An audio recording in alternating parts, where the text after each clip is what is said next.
Antes de começar, eu queria só informar algumas questões durante esse podcast nós buscamos falar um pouco sobre os tempos históricos e um pouco sobre historiografia e tal, dialogando um pouco com os problemas que nós encontramos no Brasil atual e referente ao que é a história nos tempos atuais. É, claro, é um debate que não dá para responder tudo em um podcast, mas esperamos que contribua na formação de cada um de vocês da nossa forma bagunçada, mas que possa ser instrutivo. Muito obrigado e fique com mais um episódio. Muito bem-vindo, minhas caras e meus caros. Estamos aqui mais uma semana aí apresentando o podcast A Contrapelo, o seu podcast de ciências humanas em geral. E hoje vamos para mais um debate. Bem-vindos, né, ao A Contrapelo, o podcast de ciências humanas. Hoje a gente vai falar um pouquinho sobre o que é história. Eu sou Christian Henrique, estudante de história, e esse aí é meu caro amigo Caleb Erickson, estudante quase formando finalmente, né, Caleb? Como você se sente com essa sensação Sim. que eu vou sentir? Daqui a 2 anos, né? Você vai sentir. Talvez se eu não transferir, né? Mas enfim. Espero que esteja te aliviando bastante aí. Não, tô de boa. Já tô indo pro 8º Então, período. ô Caleb, Ah, você quer falar um pouquinho da sua pequena trajetória aí na academia? não, tá bom, né? Ó, eu tô no 7º período, eu faço história na PUC.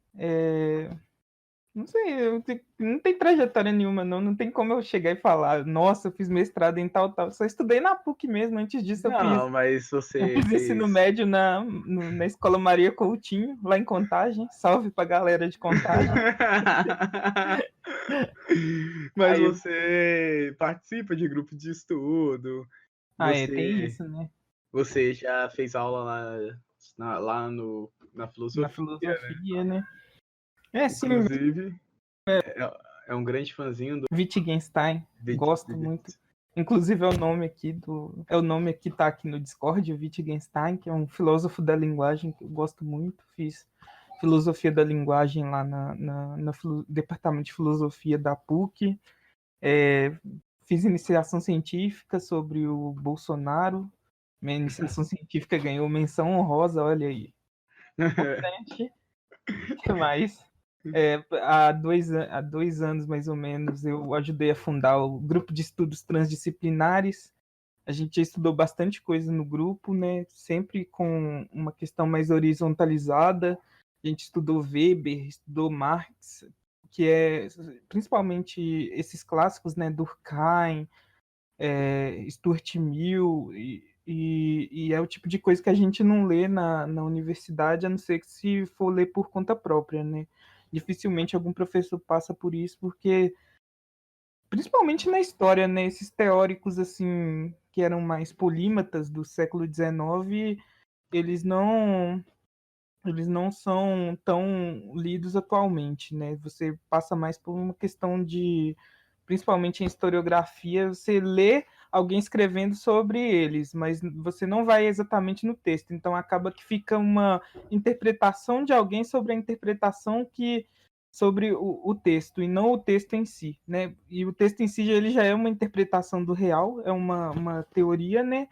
Que tenta articular isso e acaba sendo um terceiro falando sobre aquela interpretação que a pessoa teve, né? E eu acho que ler esses clássicos, principalmente depois que sai da academia, né, vai ser um dos objetivos que eu vou ter aí para a vida. Você tá me eu acho ouvindo? que tô. Eu acho que esse é um objetivo que todos nós, né? Porque a gente, assim, na graduação não dá tempo, mas na pós-graduação, futuramente, assim, temos que ir aos originais. Eu tenho o meu problema, por exemplo, eu foco mais no estudo, quem me conhece aí na PUC e tal, eu foco mais no campo da teoria da história, e eu tenho muita dificuldade para achar os livros originais, saca?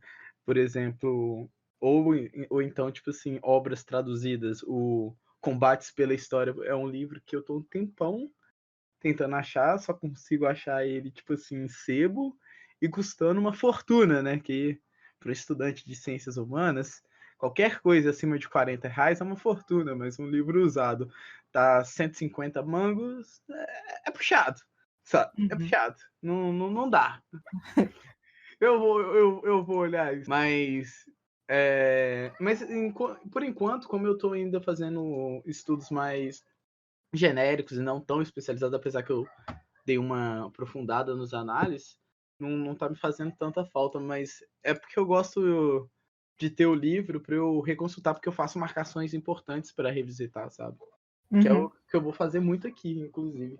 Inclusive, hoje eu reli pelo menos 3 dos livros para refrescar, né? Eu peguei o Teoria e Formação do Historiador, do José Barros de Assunção Barros, que eu acho que é um livro muito bacana para começar.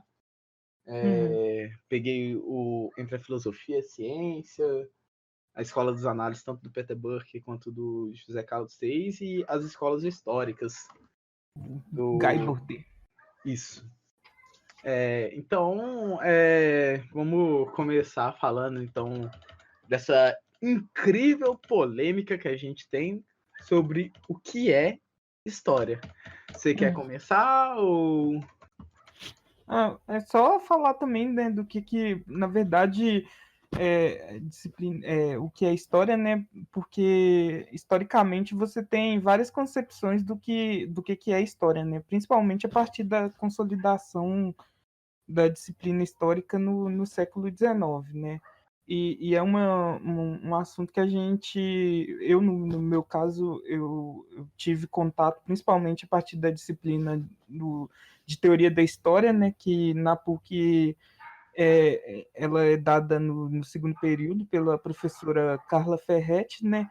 E como é do segundo período, às vezes a gente não está tanto inserido, não tem tanto conhecimento de conteúdo de história e muito menos conhecimento sobre teoria, né? Então ela é uma matéria que meio que apresenta a gente e ao longo do curso a gente vai tendo um contato maior com principalmente questão de historiografia, né? As diferentes visões historiográficas sobre determinados assuntos, né? E eu lembro que a Carla passou esse livro que é o principal que eu acredito que eu vou usar hoje, principalmente pela questão de estabelecer alguns marcos, que é o...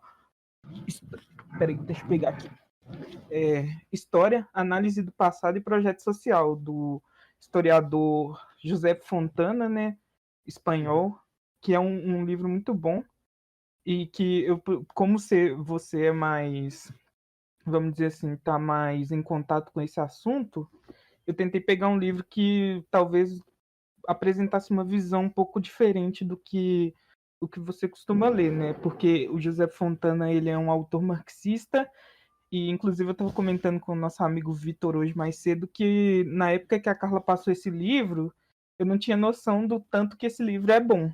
E foi muito bom ter um recontato com ele, principalmente porque agora eu já tenho maior conhecimento de conteúdo mesmo, de história e de historiografia. Então dá para perceber que os marcos temporais que ele estabelece aqui são muito interessantes porque como a história, a análise do passado e projeto social, ele vai meio que estabelecer como a história ela foi utilizada como um projeto social e a visão de história de cada contexto ela meio que determinava o tipo de projeto social que alguns grupos tinham para tentar reformar a sociedade, né? Mas eu acho que é melhor você começar e eu vou dando umas completadas. Beleza. Então eu vou começar falando. Eu esqueci, né, de falar um pouco da minha trajetória, mas enfim, acho que a grande questão que eu tenho é por eu ser um vagante nas faculdades de história de BH, né? Então eu vim do Uni, estou passando pela PUC, talvez vou dar uma passada ali para o UFMG para ver como que é, e dentro disso eu participei sempre voluntariamente de projetos envolvendo pesquisa histórica e tal. dos grupos de estudos e sempre tive um olhar mais para a questão teórica, principalmente depois que eu saí do UniBH, porque lá no UniBH ele tem uma pegada mais teórica, e quando eu fui para a PUC, eu consegui ver como que essa teoria era na prática, como que ela mudava a visão historiográfica. E isso foi uma coisa assim que para mim pesou muito, porque a partir do momento que você sai do idealismo, sabe? Tipo assim, a teoria suspensa no ar, tipo, você estuda a teoria, mas quando você vê na prática como que isso interfere nos discursos históricos, aí não tem como não se apaixonar, cara. E acho que foi o que me marcou. E como é... pode falar. Porque que você estava falando dessa questão de você ver na prática, né? Que eu lembrei daquela citação que a nossa professora Carla gosta muito de citar naqueles debates pós-modernos, que quando perguntaram, se eu não me engano, para o Chartier, né? Sobre a questão da história, a relação da história com literatura, ele falava que essas pessoas que faziam esse tipo de crítica, elas nunca entraram num arquivo, né? Que é um argumento muito de autoridade, mas que realmente a gente vê isso na prática, porque a partir do momento que você vai realmente tendo um contato maior com a historiografia e não ficando só na teoria, mas partindo um pouco para um trabalho realmente de historiador de prática, você vai vendo que a própria fonte, ela parece que ela vai falando com você, entende? E as conclusões que você vai tirando, elas meio que, assim, limitam e muito, sabe, a questão teórica, entende? Só fazer esse adendo. Não, beleza. Eu vou começar então falando aqui uma questão de que não é história, que eu acho que é mais fácil começar por isso. E eu acho que o que não é história, eu acho não, né? Porque a gente não utiliza achismo dentro da história, da historiografia e dentro das ciências como um todo. E eu acho importante deixar isso claro para tirar o campo historiográfico do achismo e colocá-lo no seu devido lugar, do lado dos campos científicos e tal, ou ao menos como um estudo cientificamente conduzido, né? Como diria assim o Febre. Mas não é sucessão de fatos, sabe? Que o que você falou sobre a teoria da história me remete muito ao livro A Teoria e Formação do Historiador, do José de Assunção Barros, porque ele fala exatamente isso. Quando a gente sai do ensino médio e cai na academia, a gente tem o primeiro contato com a disciplina Teoria da História ou Introdução aos Estudos Históricos. E essa disciplina é uma disciplina feita totalmente para quebrar nossa visão sobre o que é história. Porque quando a gente sai do ensino médio e a gente tem aquela construção narrativa processual de uma história, de eventos e tal, a gente acha que a gente vai para a faculdade estudar isso. No senso comum, por exemplo, quando a gente está conversando com alguém e tal, sempre perguntam quando vai falar, não, você faz história? Aí, então, quando que Dom João VI morreu? Quando que aconteceu a Revolução? Qual que era a cor do cavalo branco de Napoleão? É umas perguntas meio toscas, assim, sabe? E que não tem mais a ver com a história.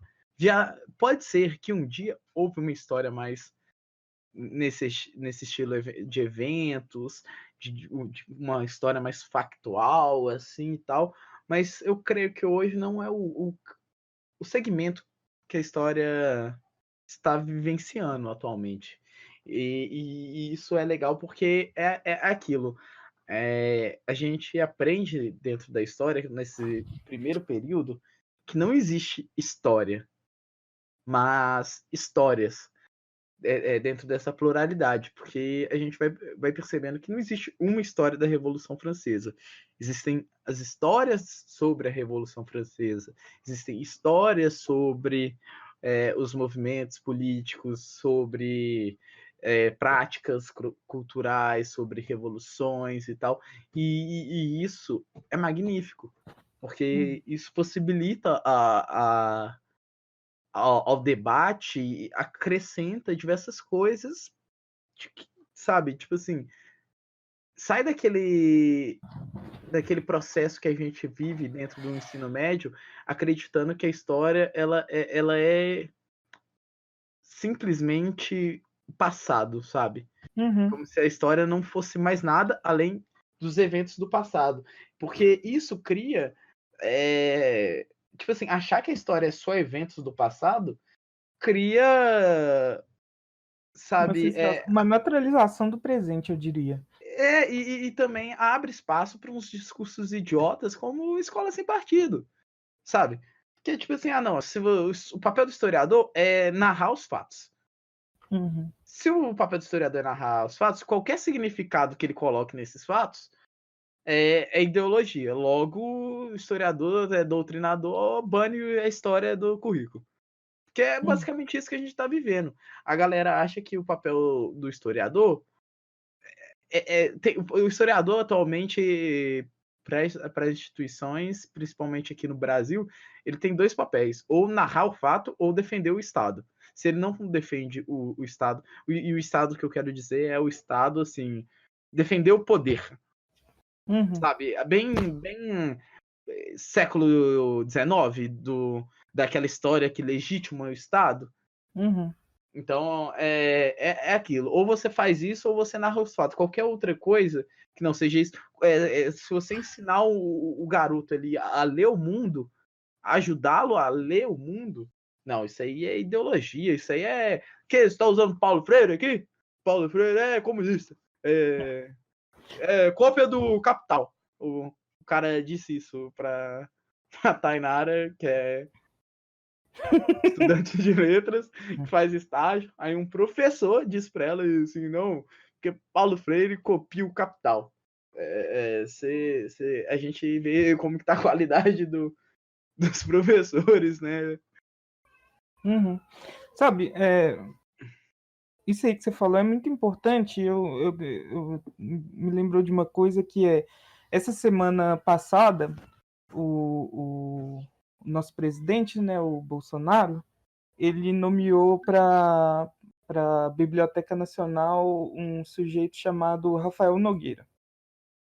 Esse sujeito, Rafael Nogueira, ele participa do Brasil Paralelo. Ele não é formado em História, ele fez Filosofia e fez Direito e dá aulas de História freestyle, né? E ele tem 36 anos. Então, tipo, é uma decisão, acima de tudo, ideológica, né? Isso eu acho que existem muito poucos argumentos para justificar isso, a não ser uma questão desse cara defender o governo dele.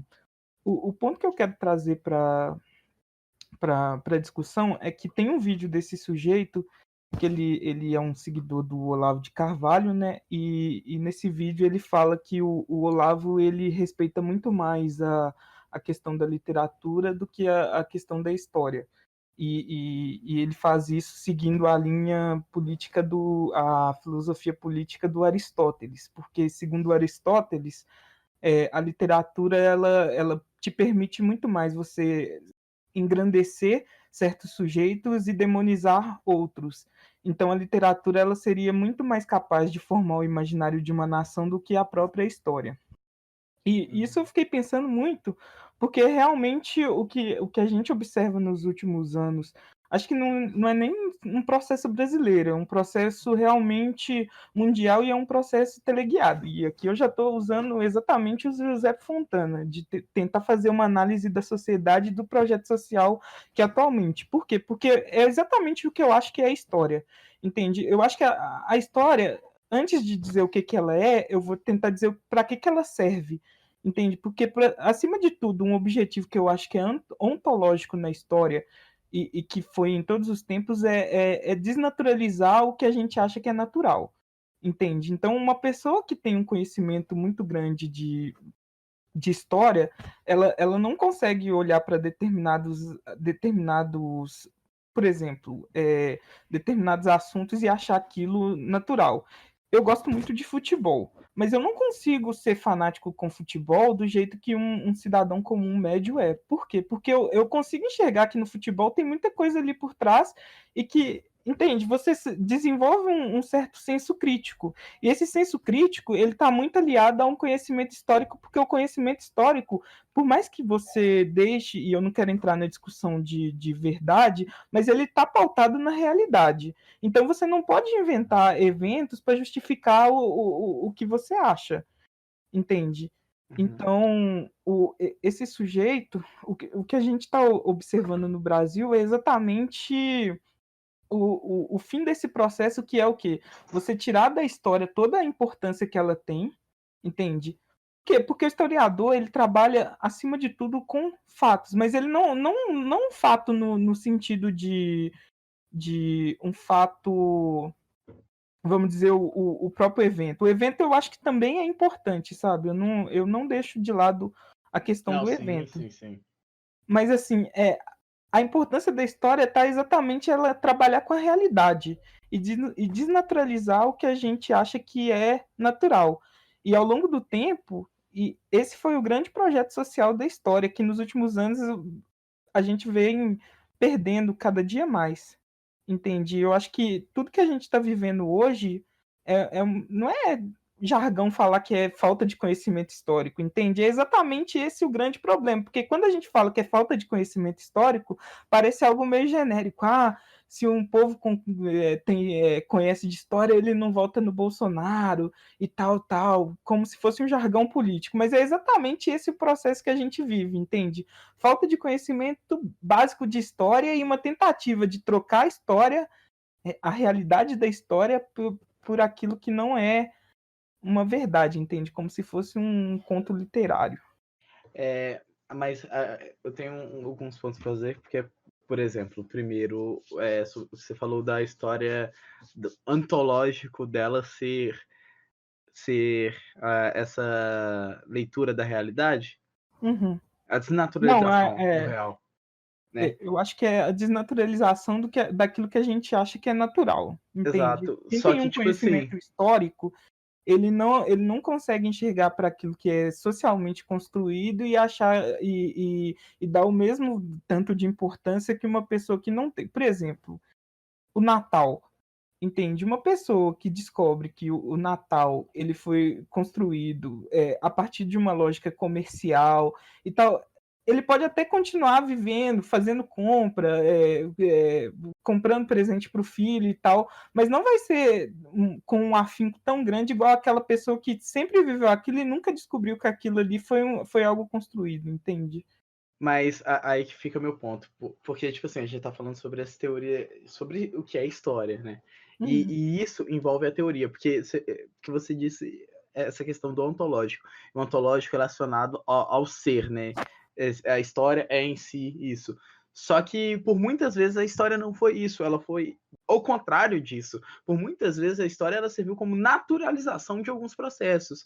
E aí a gente vê isso nas filosofias da história. Então é importante você falar isso porque o que você disse agora está relacionado a um aspecto teórico que você segue. E aqui é legal porque eu posso colocar a teoria no sentido que, inclusive, o de Assunção Barros trabalha, que ele trabalha que a teoria ela serve como uma visão de mundo. Então, o que você está falando é baseado numa teoria e... Na minha visão de mundo. Exato, mas pelo que eu te conheço... Eu acho que seria bom a gente colocar ter colocado desde o início que, na verdade, eu citei que o José Fontana ele é um marxista. Exato. E, em certa medida, toda a minha trajetória intelectual ela indica para uma análise do real pautada nessa linha. Não que eu seja um marxista, eu não gosto de me definir como nada. Mas você é mais materialista. Mas eu tenho uma visão, assim, não de defender certo lado, mas eu sei o que não defender. Mas é importante falar isso, porque, inclusive, a gente já pode aqui na nossa conversa explicitar para quem está ouvindo a importância dessa teoria, entende? Porque a teoria é um modo de ver.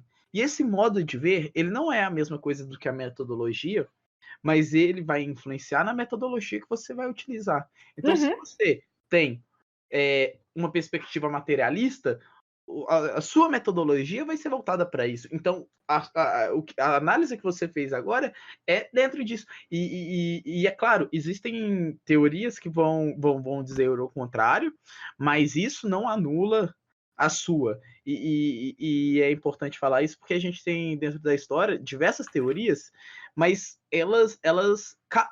cada teoria da história serve para explicar algum tipo de. Por exemplo, a gente tem a história cultural para explicar aspectos mais culturais. A gente tem a história do materialismo, uma história mais voltada para o marxismo, que ela estuda as contradições da sociedade, a formação da sociedade a partir do materialismo e tal. Então, cada uma tem um foco específico, que não necessariamente anula o outro, mas elas contribuem em si. E é importante saber isso, porque a galera acha que, tipo assim, não, a história, como existem várias histórias, não é uma história, são várias histórias, a galera acha que já que existem várias histórias, vale tudo. Não é isso, você não aprendeu como que se faz. Existem várias histórias, mas dentro dessas várias histórias, existem os historiadores que vão analisar essas várias histórias, e aí é uma legal que, se eu não me engano, é no livro de José Carlos Seis que ele trabalha isso, que é o seguinte: cada historiador vai saber até que ponto o outro conseguiu fazer com que sua teoria se provasse, como que sua hipótese se provasse, porque aqui a gente já está trabalhando numa perspectiva de história-problema, né? Porque quando a gente fala, o que você me disse mesmo, é uma perspectiva de uma história-problema. A história, ela está servindo, você faz a história a partir de problemas do seu presente. Então, ao fazer isso, você coloca um problema e vai para a história procurar esse problema, que é o contrário do que as filosofias da história faziam, que elas iam para o passado para legitimar o presente e projetar um futuro. Um futuro, às vezes, esse futuro podia ser a liberdade, então, tipo assim, o espírito universal, no sentido mais hegeliano, do Kant e tal. Então, o espírito universal rege a humanidade na razão que traz a liberdade, beleza.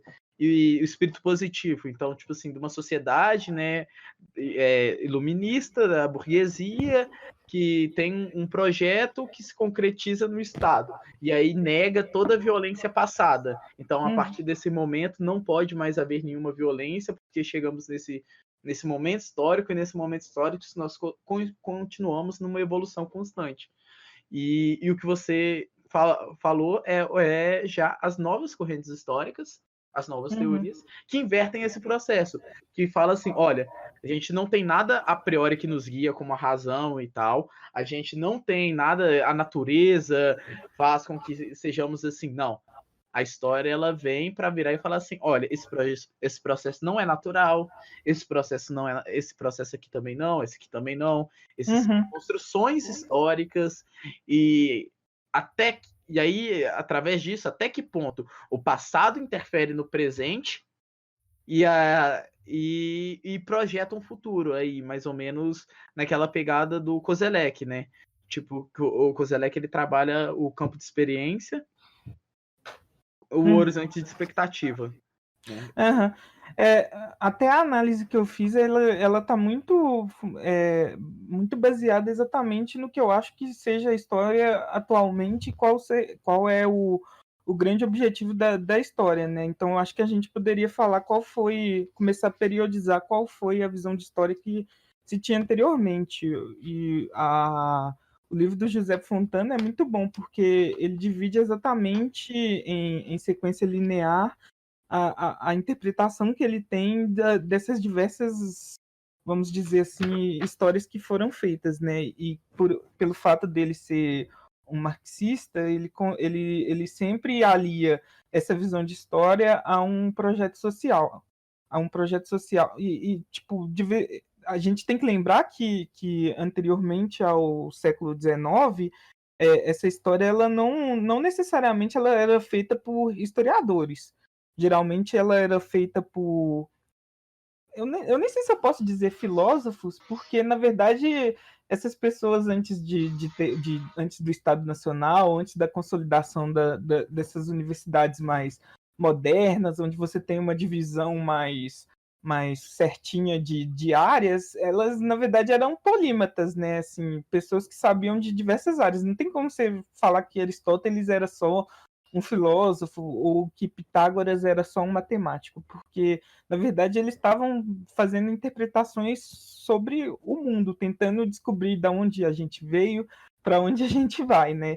Mas a historiografia ela estabeleceu como pai da história o Heródoto, né? E o Heródoto ele não era bem assim o que a gente chama de um historiador hoje. Na verdade, se a gente fosse tentar classificar o Heródoto hoje, a gente classificaria muito mais ele como um cronista. Eu ia dizer antropólogo, mas cronista é melhor ainda, porque ele escreveu muita coisa que ele mesmo foi lá e viu, né? E ele fez interpretação também sobre muita coisa que ele ouviu. E acaba que o Heródoto, como historiador, na verdade, ele é muito mais como fonte, né? Porque através dele você faz um estudo crítico de sociedades que não existem mais e que ou você vai pelo que escreveu sobre ela ou você vai por registro arqueológico, né? E eu acho legal você falar isso porque, tipo assim, o que não se considera como historiador hoje, dependendo da perspectiva teórica. Porque se a gente leva, sei lá, pro pós-modernismo, sabe? É aquilo, né? No pós-modernismo, dependendo da vertente, né? Porque, claro, a gente não vai generalizar. Há aqueles mais moderados e há aqueles que falam que, enfim, a diferença da história para literatura e para ficção não é nada, né? Mas aí para esses caras a gente pode pegar e trazer o Ginsburg, sabe, para falar, será mesmo? Vale tudo na história? Não vale, sabe? A gente tem que moderar isso. É importante, e eu acho que por isso é muito importante a teoria da história no que a gente está vivenciando hoje, sabe? Porque essa deslegitimação que a gente vive da história, ela se dá pela falta do conhecimento do processo de se fazer história. E a gente explicitar esse processo, que é uma coisa assim que a gente já faz no meio acadêmico há uns 70 anos ou mais. Deslegitimar? Não, da gente explicitar da onde a nossa teoria, a nossa perspectiva, o processo, bem, desde lá do projeto dos análises, quando eles falavam assim que eles tiraram aquele negócio de o historiador é neutro. Não, o historiador não é neutro. O que você pode fazer é explicitar de onde que você fala, para que então quem leia saiba filtrar o que você está falando, saiba fazer a sua própria análise do seu trabalho. E a gente não vê isso, sabe? Parece muito que quando você vai para a escola, você está dando uma história dada aos alunos, e isso é perigoso, porque quando ele sai da escola e ele confronta no mundo outras versões da história, ele fica, sabe, parece que desnorteado. Como assim? Oi? Exatamente isso. É um exercício que a gente aprende na academia mesmo, né? Quando você vai, por exemplo, falar de reforma protestante, não que é claro que às vezes um vício de linguagem você vai direto, mas o correto é você falar, olha, segundo a interpretação do Weber, isso foi tal, tal, tal, tal, tal. Segundo a interpretação de outro, foi tal, tal, tal, tal, tal. Por quê? Porque primeiro que a gente não estava lá, né? Então não tem como a gente falar que foi tal, tal, tal, tal, tal. E segundo que é a interpretação daquele cara sobre determinado assunto. E você tem que tentar transferir, inclusive, a criticidade para o aluno, para ele tentar desenvolver a própria interpretação dele, desde que essa interpretação esteja de acordo com o que você tem de fonte, né? Exato, não dá para fugir das fontes. E é importante explicitar isso aqui. Não existe que a galera acredita, né, de um relativismo absoluto, de, não, o passado ele pode ser qualquer coisa. Ora, trabalho do historiador, o que diferencia o historiador da ficção, da literatura, é o método. E o método do historiador não pode fugir à fonte. Então, é claro, a gente especula sobre a fonte, claro, a gente esgota essa fonte. A gente usa conceito. A gente utiliza os conceitos, a gente faz todo um processo metodológico e que, às vezes, sobre uma mesma fonte, pode haver distorções sobre um mesmo fato. Mas a gente não foge dessa fonte. E a gente, através do debate, através de todo o aparato teórico e metodológico, nós iremos, dentro da academia, provar que tal ou tal versão dos fatos tem mais veracidade nem veracidade, é verossímil com a realidade passada, sabe? Ou tá mais aparada metodologicamente, mais sustentável, porque é aquilo, a ciência, ela é hipótese. E talvez, em determinado momento, por exemplo, eu vou dar um exemplo mais concreto aqui, então me permita pegar um livro aqui do José Carlos Reis, As Identidades do Brasil. Então, vamos lá, vamos supor que eu tô falando de Vanhagem. Vanhagem, ele pode pegar uma fonte e analisar a chegada dos portugueses e analisar ela como grandiosa. Baseado na época dele, com as metodologias e tal. E pode ser uma interpretação maravilhosa. Mas pode ser que daqui 20 anos, com aparatos teóricos e metodológicos melhores, um outro historiador chegue, faça uma história sobre a colonização portuguesa e encontre nela perspectivas muito mais negativas do que positivas. Até porque a própria concepção científica, que às vezes a gente pega das ciências naturais e aos poucos vai mudando, ela muda. Por exemplo, a questão do racismo científico, né? O Van Hagen chega a dizer que o negro deveria agradecer ao branco por... Claro que não fala com essas palavras, igual o cara da Fundação Palmares falou esses dias, né? Mas ele, basicamente, a conclusão que ele chega olha, os africanos, eles eram bárbaros e vieram para o Brasil e ao terem contato com os portugueses, eles tiveram contato com a civilização.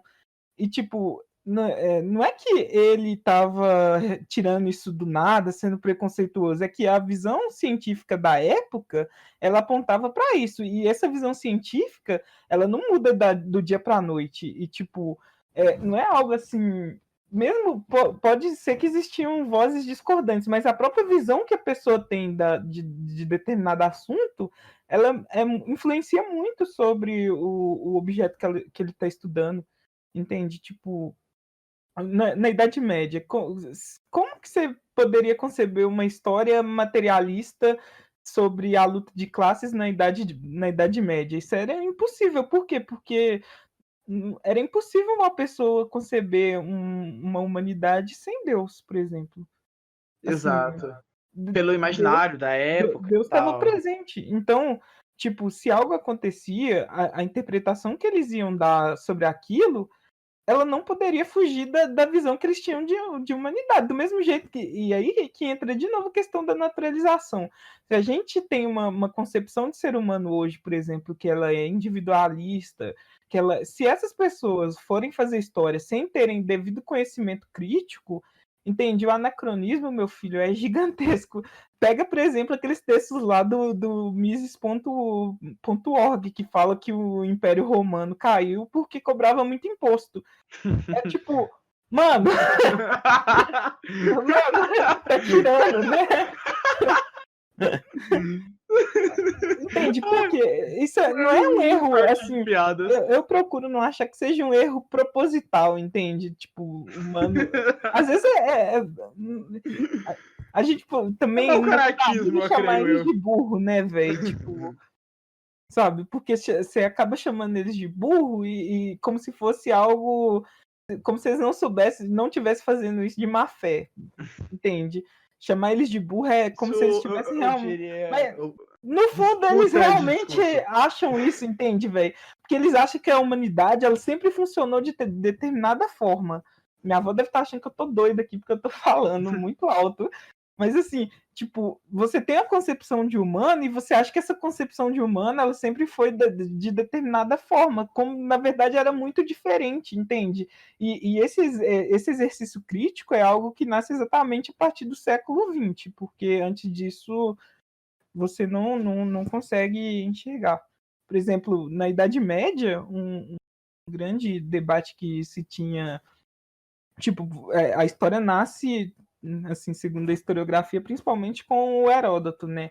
Uhum. Depois ela vai perder, depois do, se eu não me engano, o José Fontana aponta que depois da democracia, vamos assim, da democracia e do surto de realidade que o governo democrático teve, principalmente com o governo de Péricles Atenas, a história ela vai perdendo cada vez mais a importância, essa história real, para uma questão mais política, mais focada na filosofia política do Platão e do Aristóteles. E essa filosofia política é uma filosofia política muito, vamos dizer assim, centralizadora e que enxerga a democracia e a realidade da democracia com maus olhos.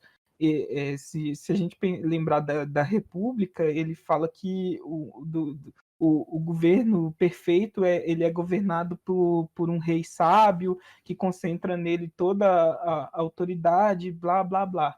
E que é assim, aos poucos a história vai perdendo a importância. Durante toda a Idade Média, essa importância ela sempre vai ser, vamos assim, relativa. Por quê? Porque a Igreja Católica ela tenta dar uma interpretação histórica para a Bíblia, porque o que importa, principalmente no imaginário da Idade Média, não é a realidade tal como se apresentava, né? Como a gente já falou, era impossível conceber uma humanidade sem a figura de divina interferindo em todos os assuntos, e na história era a mesma coisa. Então, o que você tinha acho que eu posso chamar de consciência histórica, não estou sendo no meu julgamento, não. O que você tinha de consciência histórica é de que realmente a humanidade nasceu com o Adão e Eva, e você tentava encaixar o esquema do que estava acontecendo e dos eventos que tinham acontecido a partir da queda do Império Romano nas profecias bíblicas. E isso vai durar principalmente até o século V de maneira muito problemática. Por quê? Porque se uma profecia apontava para algo e algo não acontecia, logo passava-se ao questionamento. Isso só vai ser resolvido com o Santo Agostinho, que aí é exatamente quando se perde completamente uma possibilidade de uma história que foque no real. Por quê? Porque o Santo Agostinho ele vai estabelecer a cidade dos homens, onde ocorrem os eventos terrenos, e a cidade de Deus, onde a determinação desses eventos vem. Então, é muito mais importante você estudar a teologia, a questão até mesmo da filosofia pautada nessa monarquia divina, do que você estudar os eventos do mundo. Isso vai durar, vai ser de novo, vamos assim, validado pela filosofia tomista, né, de Santo Tomás de Aquino, e vai durar principalmente até o Renascimento.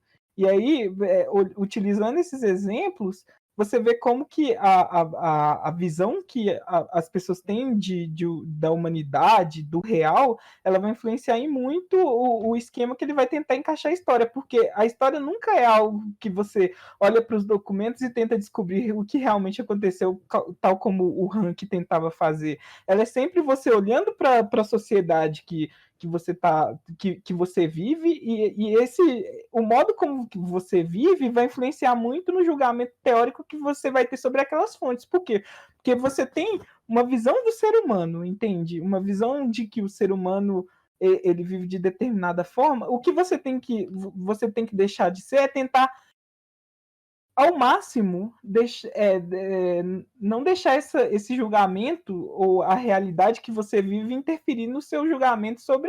E aí é um exercício exatamente de tentar deixar de lado o anacronismo e tentar entender como aquilo se articulava naquela determinada forma, que é um tipo de história assim mais subjetiva, entende? De tentar assim muito focada em entender. E essa é um tipo de história. No meu ver, não é a história mais importante, porque a história mais importante é ainda aquela que tenta interferir no nosso presente. Mas esse é um tipo de Que é uma história. história revolução que você fala. Hã? É Não, uma... não. Não é uma história da revolução. Eu Não, já não, não. falei que eu não. É que. É porque, por exemplo. Aí uma história revolução, eu tô levando um pouco o conceito do regime de historicidade. Então, uma história revolução é uma história que ela. O tempo histórico da história revolução é aquele tempo em que há um sacrifício do presente em busca de uma mudança social, sabe? De uma ruptura com o sistema e tal. E mesmo que nisso você tenha que sacrificar o presente, o agora. Isso é uma história revolução. Não é isso. Eu acho que a própria história, o primeiro ponto é que a gente trabalha com a realidade. E o meu ponto é que a própria realidade ela indica para uma falência desse sistema, entende? Não é só da história, entende? Eu acho que todas as ciências, a partir do momento que você se aprofunda nela, para mim a história é mais importante porque ela consegue abarcar todas. Mas assim, eu acho que todas as ciências elas apontam para a falha desse sistema, porque, mano, milhões e milhões de pessoas morrendo de fome a cada minuto é foda. Então, mas basicamente você se enquadra nisso que eu falei, que é. Porque basicamente aqui o papel eu tô fazendo uma análise mais ou menos do discurso do Caleb, né? Porque, porque eu tô utilizando a teoria para explicar um pouco da sua fala, porque o que você está falando são as questões mais práticas, mais da história e tal, mas essas questões que estão pautadas na teoria. Então, o que você está falando basicamente é isso. Você está partindo de um grupo teórico metodológico sobre o que é a história, para que ela serve, inclusive levando em conta a história et magistra vitae, no sentido de a história é mestre da vida, porque ela pode auxiliar nessa ruptura em busca de um futuro melhor, sabe? Mas ela não Porque pode auxiliar, ela simplesmente aponta a realidade dos fatos, entende? Não é que eu tô buscando nisso, velho. É que se qualquer um for estudar, ele vai chegar nesse ponto de que, olha, mano, eu estudei a história chinesa do século XV.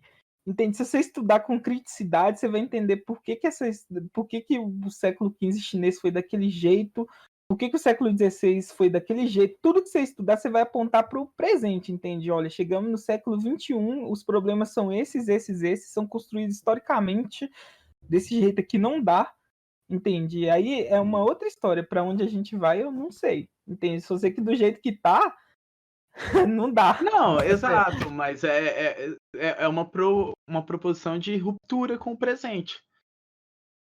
Porque existem também histórias que são conciliadoras. Sabe? Por exemplo, a perspectiva dos análises ela é uma história mais conciliadora. Ela não propõe essa ruptura com o presente. Ela analisa o passado e, a partir das suas conclusões, ela. E aí é uma crítica que se tem, né? Porque, por exemplo, os análises aproveitam desse fato dela não propor uma ruptura, nem eu diria, ela não fica do lado na época que ela é formulada em 1929, né? E aí se estende enfim, até hoje, mas ela não fica nem do lado da União Soviética e nem fica do lado por exemplo, do fascismo, do nazismo, e ela é conciliadora, ela vai muito mais para uma história que favorece os interesses norte-americanos, entre aspas. Isso é no livro a Escola dos Análises, do José Carlos Seis. E é porque tem. A dele tem o do Peter Buck. No Peter Buck ele vai trabalhar isso, mas ele trabalha um pouco diferente.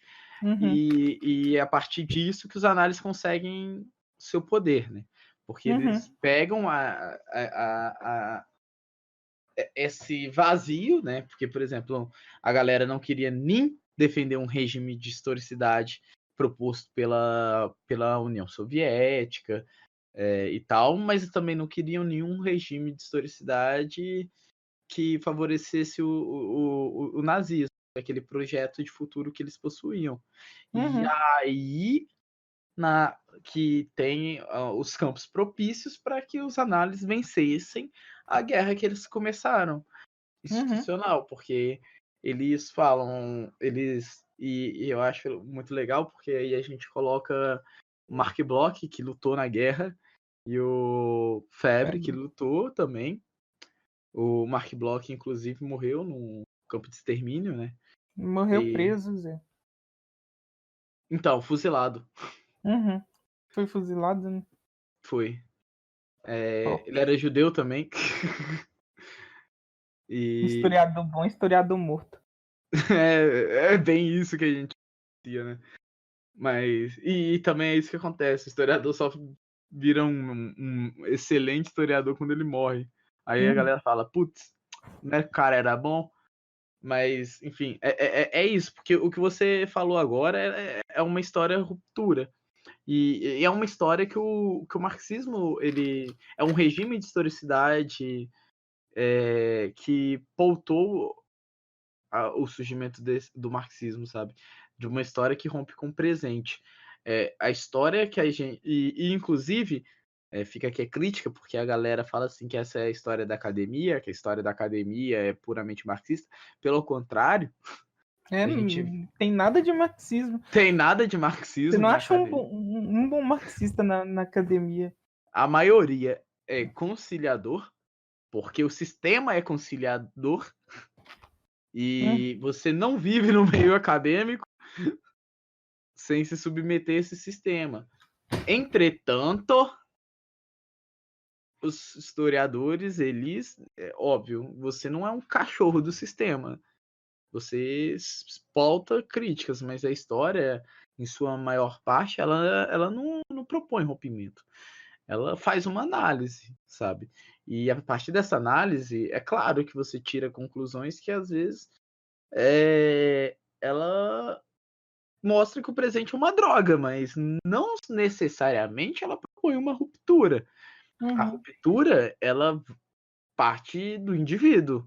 Então, às vezes, um determinado historiador vai querer essa ruptura, mas o sistema, a história em si, não está propondo isso, porque a história hoje não é mais essa história que foi do século XIX para o XX, que era uma história mesmo de ruptura. Isso era história. A história era ruptura. Assim como a história foi futuro e como a história também já foi presente. Ou presente.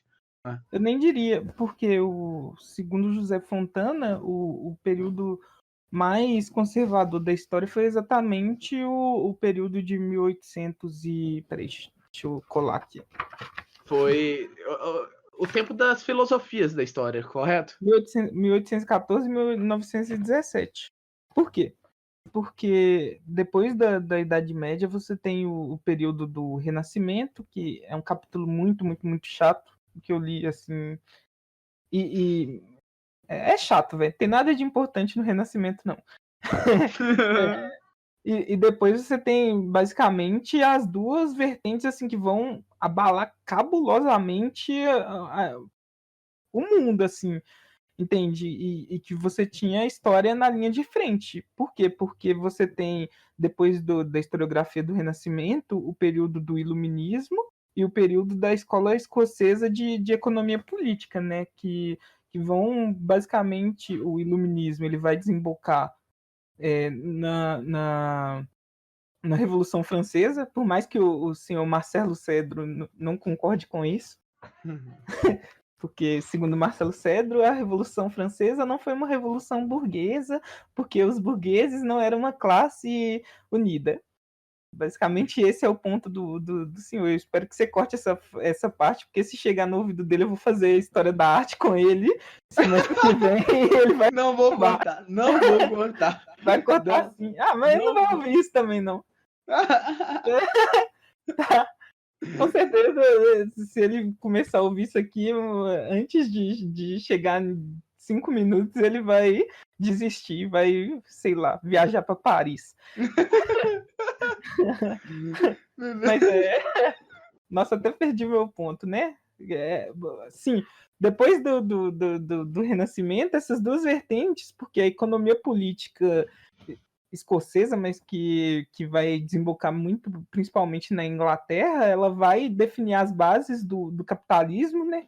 Seria principalmente John Locke, Thomas Hobbes, esses caras do contrato social. Você pega na filosofia David Hume, que vai estabelecer uma espécie de individualismo ali e tal, uma questão menos divina e mais material para a organização da sociedade, e o iluminismo que vai desembocar na Revolução Francesa.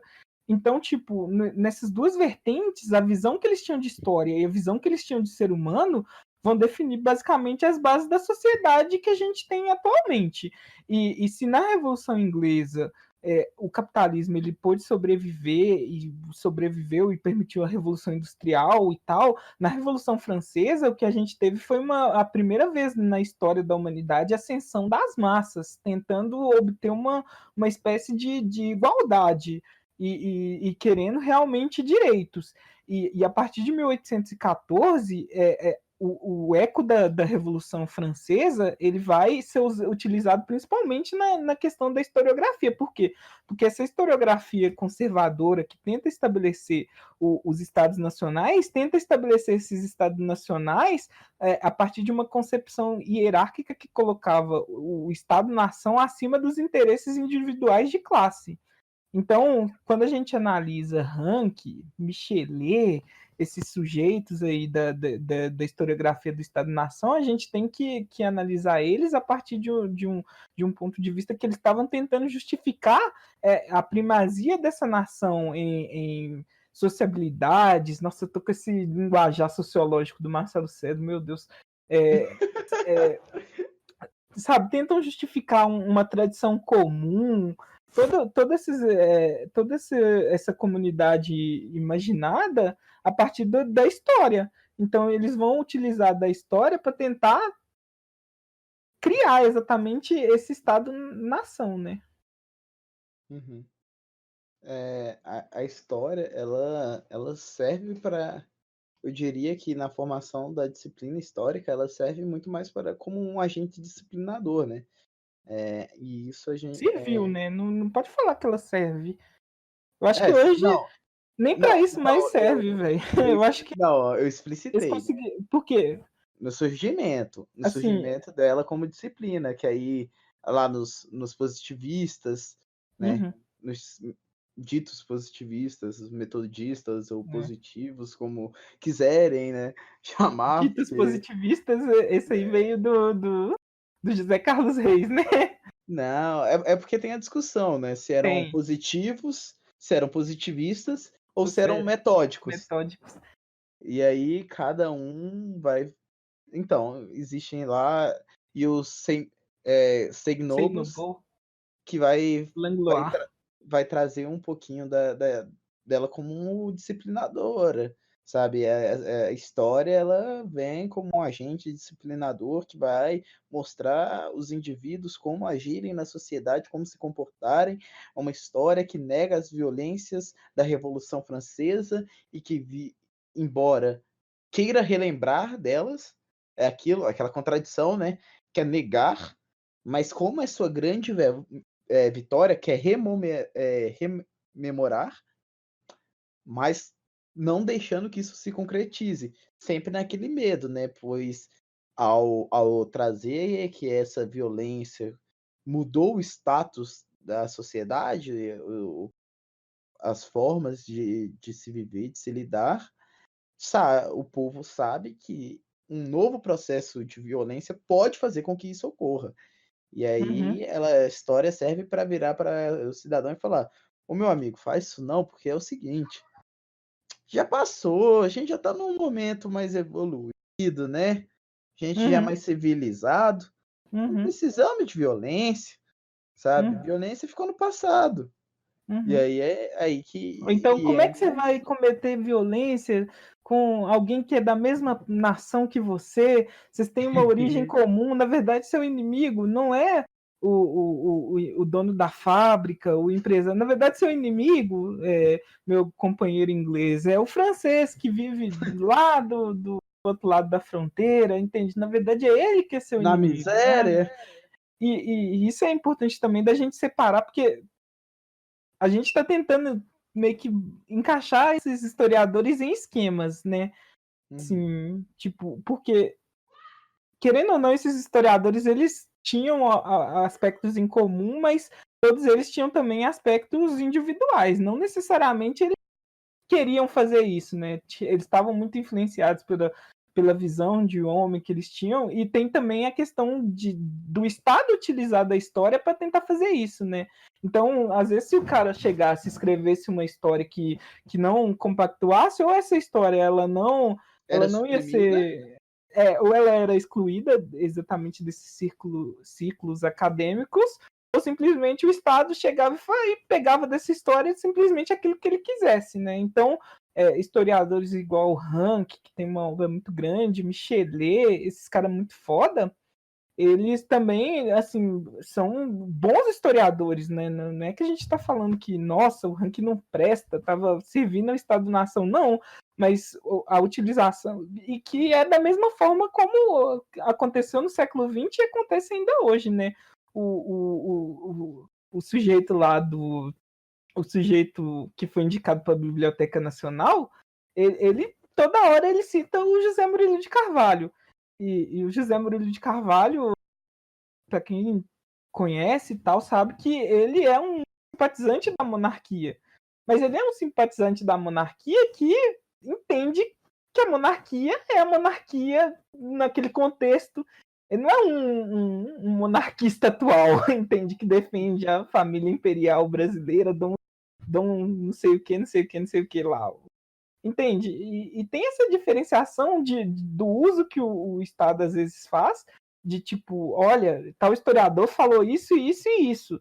Entende? De uma pesquisa séria em história, que na verdade uma pesquisa séria em história, por mais que ela tenha todos esses por trás da visão do historiador, do limite ela ainda está limitada pelas fontes, né? E todo Vale lembrar historiador sério ele não pode ignorar a fonte. Vale lembrar também que, por exemplo, grandes obras de história, elas não são elas não só reverberam na academia, porque as conclusões que elas chegam são excepcionais, ou que é um livro que ninguém conseguiu refutar, né? Não, elas reverberam porque o trabalho que elas fizeram foi um trabalho exemplar. Então, por Uhum, exemplo, vale lembrar lá o estudo do Febre, quando ele fala sobre a mentalidade do Rabelais, que ele vai falar sobre a mentalidade do homem que não podia vivia num mundo onde era impossível ser ateu, né,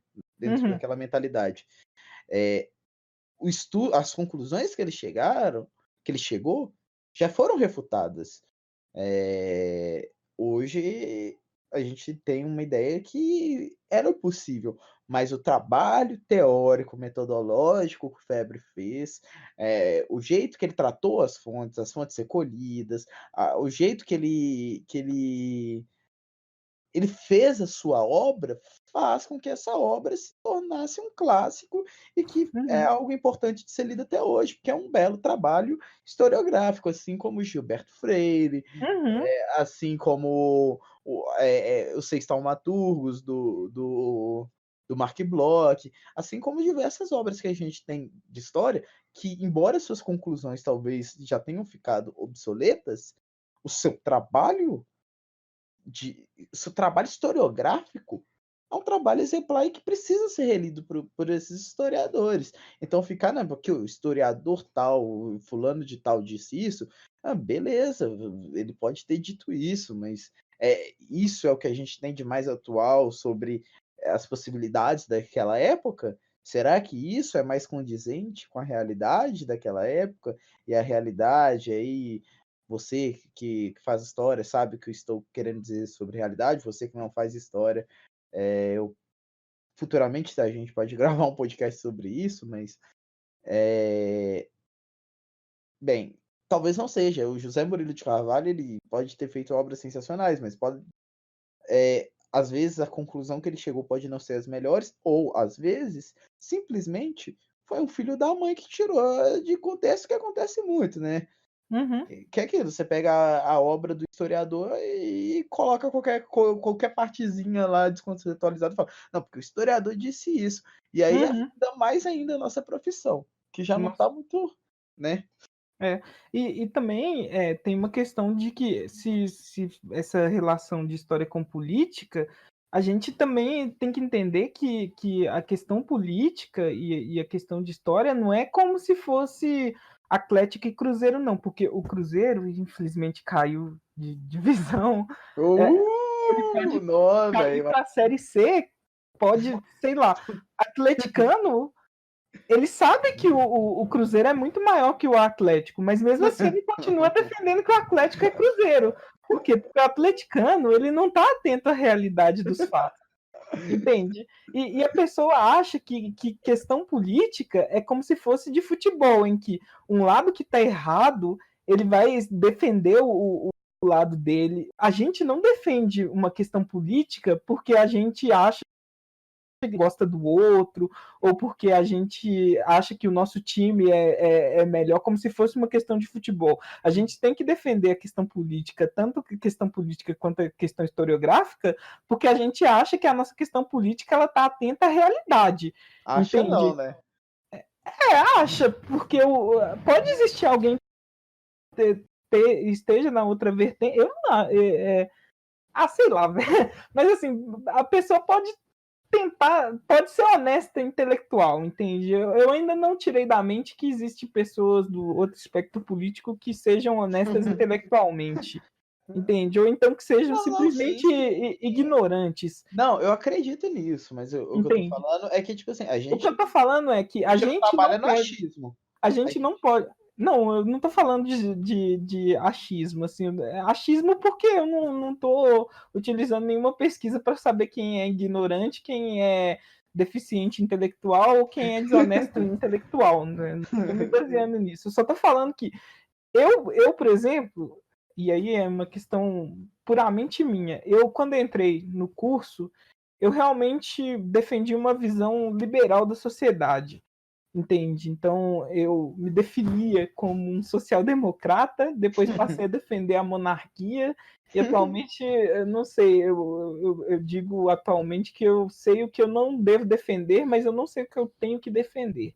Entende? Então eu me atenho da maioria das questões em que eu tenho que dar a minha opinião sobre tal, eu só tento refutar aquilo que eu acho que é errado. Entende? Mas, assim, foi algo que... Por quê? Porque eu entrei na universidade com toda a honestidade intelectual que eu poderia ter. Então, se eu fosse ler determinadas obras, eu nunca ia ler tentando achar o erro daquilo. Eu ia tentar realmente entender o ponto do autor. E isso, assim, para mim foi muito importante. Por quê? Porque deu para me perceber os erros da posição teórica que eu defendia e que hoje eu não defendo mais, entende? E por quê? Porque eu realmente não entrei para tentar defender a visão que eu tinha, eu entrei para tentar aprender. Eu acho que na historiografia tem que ser do mesmo jeito, entende? Você vai tentar buscar a realidade. Quando eu digo, e a gente já teve muita discussão, que o historiador ele tem que buscar a verdade dos fatos, é mais de tentar realmente se ater à realidade. Se eu chegar numa conclusão que vai contrapor aquilo que eu penso, entende? Então, se a minha visão de mundo ela entra em conflito com a realidade, quem tem que cair é a minha visão de mundo, não é a realidade que tem que se adaptar à minha visão de mundo. Entende? Eu acho que todos os historiadores deveriam fazer isso. Bota fé?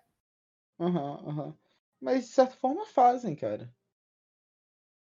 Não sei. O historiador faz. Não, o historiador faz. O que eu tô falando é que muitas vezes a gente perde na questão política por não explicitar isso, entende? Por quê? Porque eu acho que os outros e as outras vertentes políticas não fazem isso. E como isso dá uma vantagem enorme para a gente, porque a gente está atento à realidade, às vezes a gente não usa essa vantagem que a gente tem para tentar tirar conclusões políticas sobre isso, entende? Enfim, velho, quando cai pra. Mas é isso. História é isso. Enfim, Então, a gente já gravou, velho, 1h30. Eu acho que eu vou encerrar aqui. E isso a gente deixou de falar muita coisa. Então, a gente deveria botar um agradecimento, sei lá, um tchau, tchau. Muito obrigado aos ouvintes aí. Se alguém ouviu aí, ó. Se alguém ouviu isso aí, valeu. Vai ficar aí nas internets para onde a gente voltar aqui e falar, tá tudo errado. Tá tudo errado. Olha só, a gente era muito burro. Não, a gente continua muito burro, mas hoje a gente tem uma certeza maior de ser burro. Porque é para isso que eu existo. Ou então, se eu morrer, vai ficar pro Christian lembrar de mim. Meu plano dos 30 ainda tá em pé, né? Até os 30 eu tô vivo. Então, eu quero citar que o Caio Bosque falando que não existe bom antes dos 40 anos. Não, fala de novo que cortou. O Caio Bosque falou que não existe historiador bom antes dos 40 anos, então eu ainda tenho 18 anos para ler bastante, porque até lá eu vou estar protegido pelas palavras do meu mestre. Do Caio Bosque. Eu posso ser um historiador ruim até os 40 anos. Só depois disso que vocês podem me cobrar. Sério, velho. Se você fizer um TCC ruim e chegar lá, aí eu falo, olha, o Caio Bosque falou que eu posso ser ruim até eu completar 40 anos. Até 40 tá perdoadíssimo. Tá perdoado. Então falou, obrigado aí, Caleb. Obrigado aos ouvintes. E até o próximo.